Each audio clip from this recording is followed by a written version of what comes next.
What's up guys, my name's Chronic Heroes here on this Destiny 2 video, and today we're going to be talking about the top 5 weapons coming out of the Curse of Osiris. This is going to be for both PvP as well as PvE, a bunch of different weapons in my opinion that you should definitely keep an eye out for that are very nice and awesome to use. In this top 5, I'm going to be doing things a little bit differently. A lot of people have been telling me my top 5s take way too long. I'm going to be doing this as fast as I can. Just mention a couple things about the weapon, the perks, what do I like to use it on, and of course a recommendation on it. If you do end up liking the way I do this type of thing, let me know in the comments down below and I can do it like this in the future. And of course, let me know in the comments down below what your favorite weapons are from Curse of Osiris. Coming in at number 5 in the top 5 weapons in the Curse of Osiris DLC is going to be the Metronome 52 Legendary Scout Rifle. And this is a very useful scout rifle in both PvP as well as PvE, but I find that PvP it shines. Not only does it have 16 rounds in a clip, its main perk is going to be the full auto trigger system, making it full auto, as well as the fact you can actually get a pendant magazine to it or flared magwell. I would recommend flared magwell on it.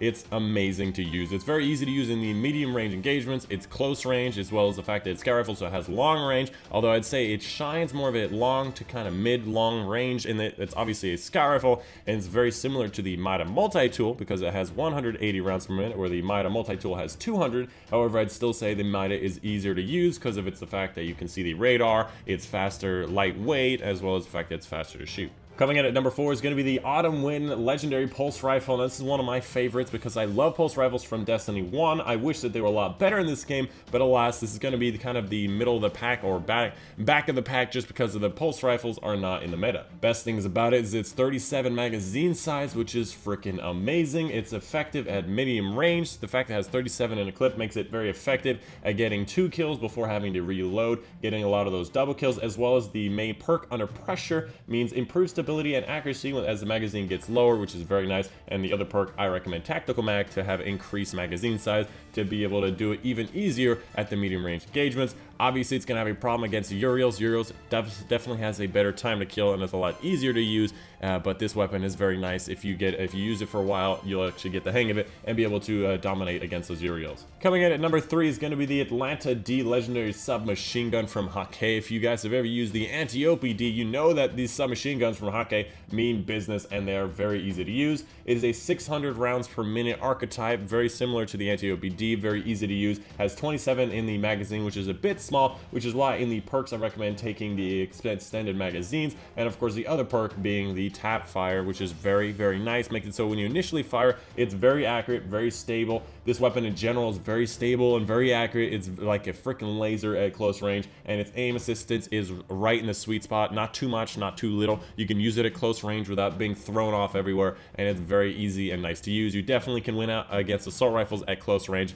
and once you get the hang of submachine guns, it will destroy everyone. Coming in at number 2 on the top 5 weapons from the Curse of Osiris DLC is going to be the Positive Outlook Legendary Auto Rifle. Now, a lot of people got this while they were going through campaign. You should definitely get it if you see it. It's better than the other 2 options, which I believe is a pulse rifle and a scout rifle or something. This one is definitely better. It's very fun to use and it works very well in both PvP as well as PvE. However, I would say it's better in PvE. It's one of those 450 RPM auto rifles, very similar to the Euro's Gift. When you compare it to the Euro's Gift, it has a lot of stats that are better than it, although it has a hidden stat of the aim assistance, which is actually really low, whereas the Uriel's has really good aim assistance. So in general, if you're good with the weapon, this weapon could be better than the Uriel's, but in general, I would just say the Uriel is just better weapon. Its main perks that make it really nice is going to be kill clip, which means right after you get a kill, if you reload, you're going to get extra damage. In PvE, I remember I was getting 240 headshots, and when I reloaded after getting that kill, getting kill clip, I did 60 more damage at 304 damage, which was a really good upgrade, which means every time I got a kill, I got 3 more kills against some goblins, I reload, I get more damage, and it's really nice against bosses, it's really nice against general enemies, and in general, this auto type, this auto rifle archetype is very fun to use. The other perk that a lot of people were looking at is going to be the armor piercing rounds because it makes people flinch a lot more in PvP. A lot of people thought this was going to be amazing. It's kind of the average, exactly what you would expect it to be, nothing kind of game breaking. Speaking of game breaking, coming in at number 1, most people know what this is because it has been dominating the Crucible. Coming in at number 1 is going to be the Prometheus Lens. God, this weapon is ridiculous. If you've not seen it, you probably haven't played Crucible. This weapon is going to be that new trace rifle with the AoE shot on it, and I don't know what the glitch is. Some people tell me that it does PvP PvE damage in PvP. Some people tell me it charges up too fast. Some people tell me that the charges up very weird, or just in general, it just does too much damage, because this thing will kill you in under a second. I have gameplay in the background of me trying to fight against 3 people on the enemy team that have this weapon, the 4th person having a cold heart. It's really funny because when the cold heart hits you, it's like flies attacking you, whereas when this weapon hits you, it destroys you, the teammate next to you, his mother that lives in Atlanta. This weapon just is so easy to use. 77 in the clip makes it so easy to use. You never have to reload on it. It has a very high aim assist on it. It has the maximum aim assist on it, as well as the fact that I don't even need to tell you the perks. It just does way too much damage. However, in PvE, it's not that great. I mean, it's an average kind of weapon. It's a trace level. It is exactly what you expect out of it,